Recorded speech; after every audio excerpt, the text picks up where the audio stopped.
Hey folks, you've come across the 6th ever episode of The Dime with Skye D, myself, Skye Dickenson. Thank you very much for joining us, and we're going to have a good one tonight. Stick around.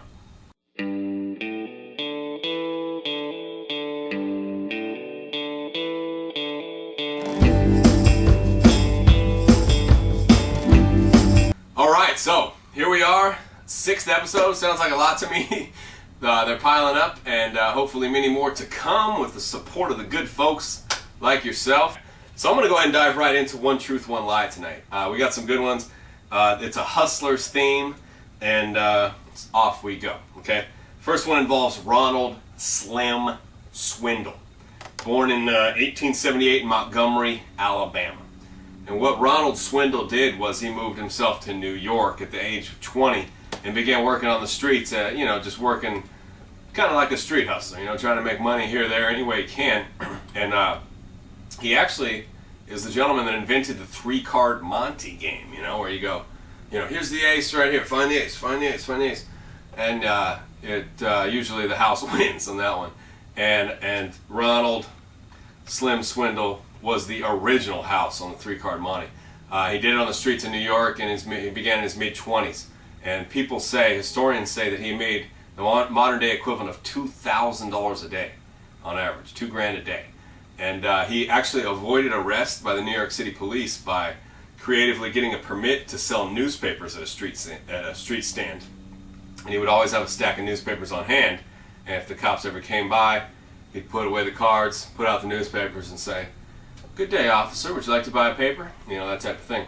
Eventually, New York City made a law specifically against 3-card Monte, but not until Ronald Slim Swindle became a well-known phrase, and that's where we get the modern-day swindle, to hustle, to rip someone off, from Ronald Slim Swindle.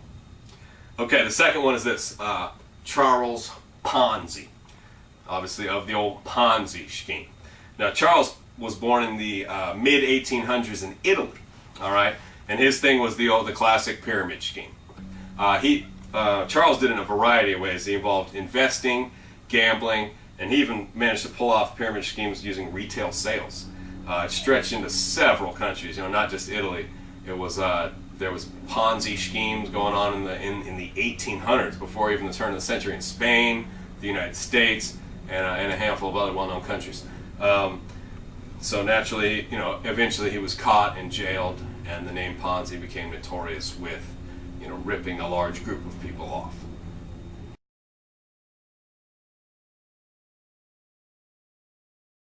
Okay, so we'll have the answer to that here up in a handful of minutes. Next, I'd like to get on to something else. Rickey Henderson, the one and only Rickey Henderson, was inducted into the Hall of Fame this past weekend, as he very well should be. Anyway, here is my poetic tribute to the great Rickey Henderson.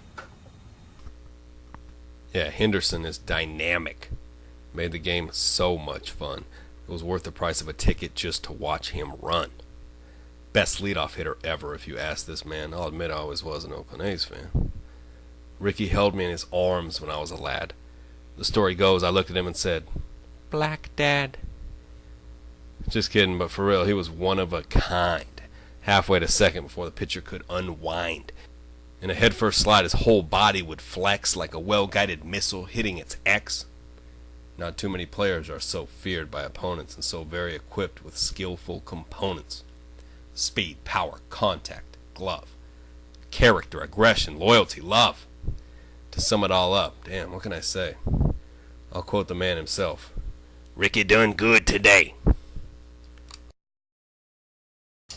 Okay, I hope you like that one. Before we get into what we're going to finish the show with today, I'm going to give the answer to One Truth and One Lie. So I'll give you a little countdown here, think it over, make your decision, and I hope you're wrong. Right.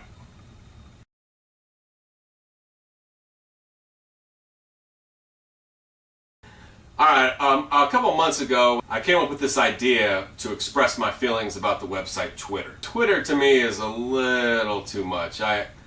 First of all, there's the invasion of privacy. I don't even want people to know what I'm doing all day. And then it's the whole, how do I explain it?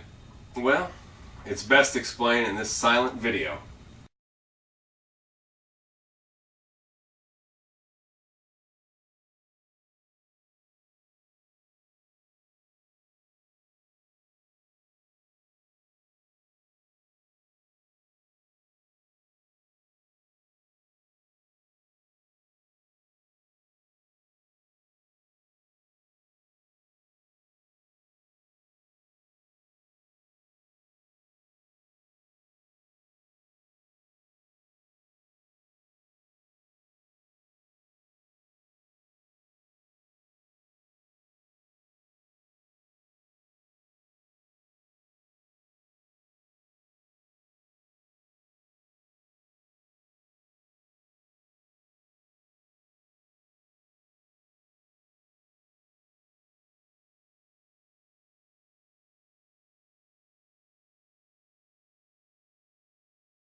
So that's where we're going to leave this show tonight. Thank you very much, and we'll see you next week.